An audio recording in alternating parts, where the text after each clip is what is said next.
often in our organization, we're trying to solve big problems or run big things or processes or volume work.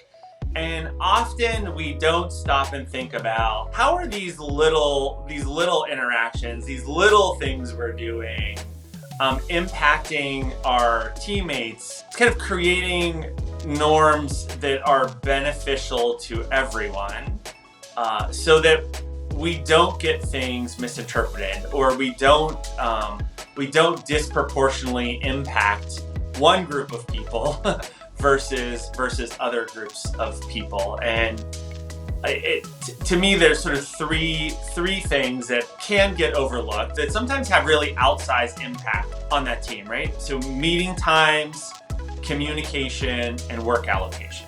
I know we were talking about an idea comes to me and it's like, boom, I got to get it out, right? And that's kind of how I am.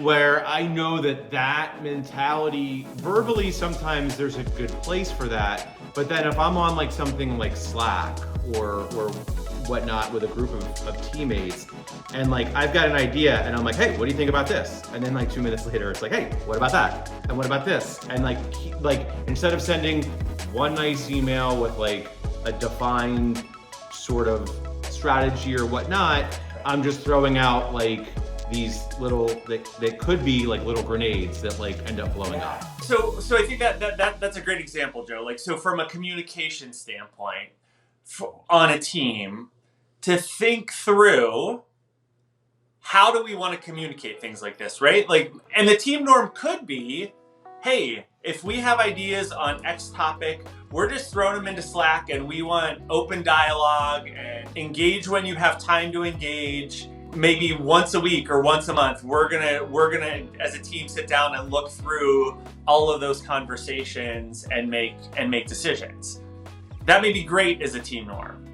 However, without that sort of context setting, let's say I'm a brand new person that joins your team. No one told me any of this. And then suddenly it's like this shotgun of ideas just coming at me can be very overwhelming, right? If I'm a leader and I choose to, I'm a night owl and I'm up at 11, 12 o'clock at night firing off emails just to get my inbox clear or an idea out of my head, that I don't expect my team, on their phone at midnight or on their computer responding to me. Now, there may be circumstances where that is the job and that is appropriate, but being really clear and deliberate about that, I think is very important to be inclusive, right? Because when you aren't, people make assumptions. They may be making completely wrong assumptions and having really negative experiences of that team because of those assumptions. So I think that one's really important to reach kind of agreement on, like, what do we communicate? Where do we communicate it? When do we communicate it? And how fast, do we expect others to respond?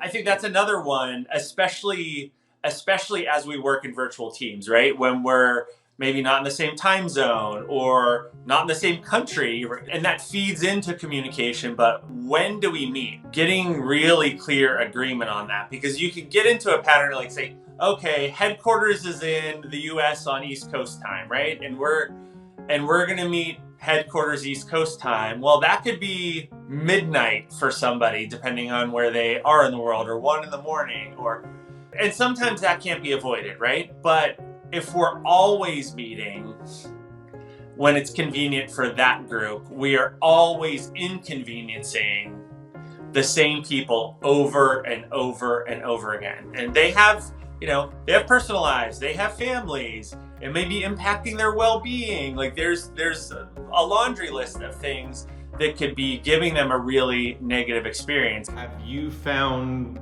within your experience working with international companies and multiple time zones, have you found one way that sort of has worked out best? Yeah, I think it's what's best for the team. I've seen lots of different circumstances where teams have tried different things, and I listed some of them. I'm thinking, for example, I was part of the HR leadership team in my last position, and we would do HR all hands. We would record that. We would make it available to the entire HR team. And then a couple of days later, we would have a second session where we would stay up, 9 or 10 o'clock at night.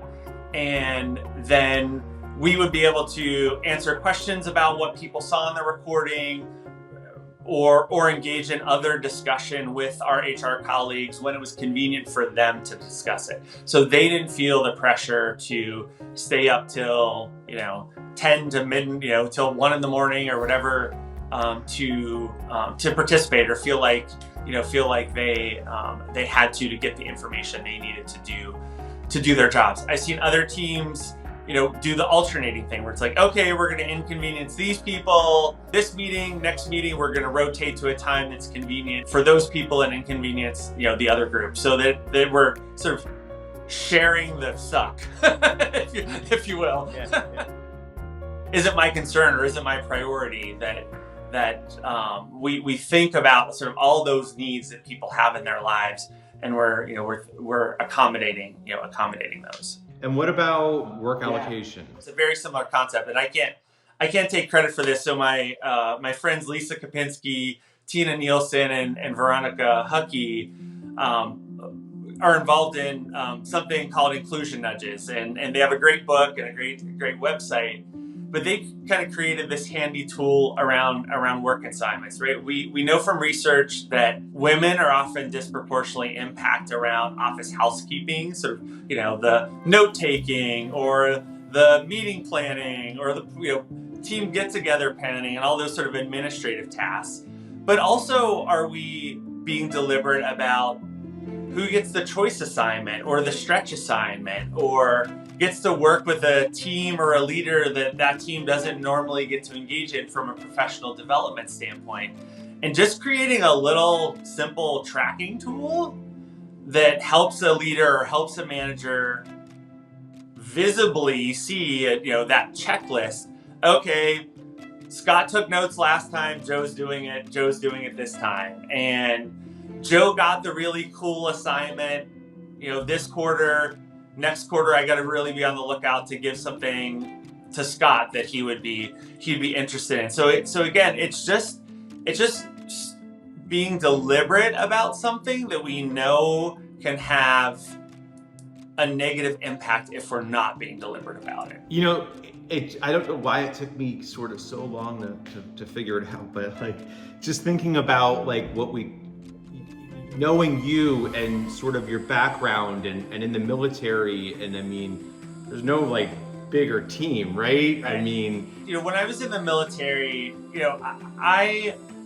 I never wanted people to follow me because the insignia that was on my collars, right? That I wanted a team that followed me because they believed in the team, they believed in me as a leader, that I included them, and you can't ask for a more diverse team than the military, right? It's all from all over the United States, and you're interacting with people from all over the world. One of my very first jobs was as the food service officer on a cruiser, right? So 400 people, we served 2,000 meals a day, and on Sundays we would do like a brunch, right? It was really like an extended breakfast with some other food on it besides breakfast. Every Sunday I would go down and I would work the grill. So I was making pancakes, I was making omelets to order, and I wasn't a cook, right? That wasn't my job. I was the guy helping menu plan and order food and make sure the galley was clean and healthy for everyone to eat in. But to me, it was important, hey, I'm going to get down there, I'm going to roll up my sleeves and be part of this team in a way, and that really kind of combines a lot of the stuff that we were talking about in this series, right?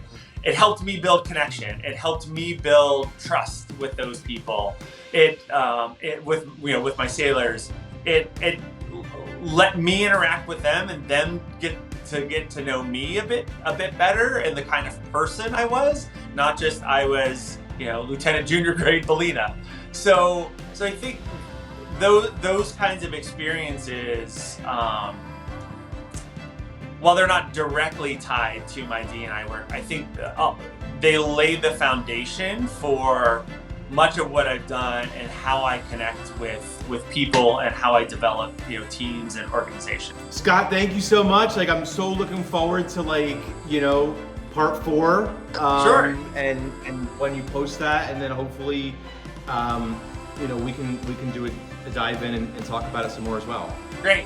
Awesome. Thanks so much, Joe.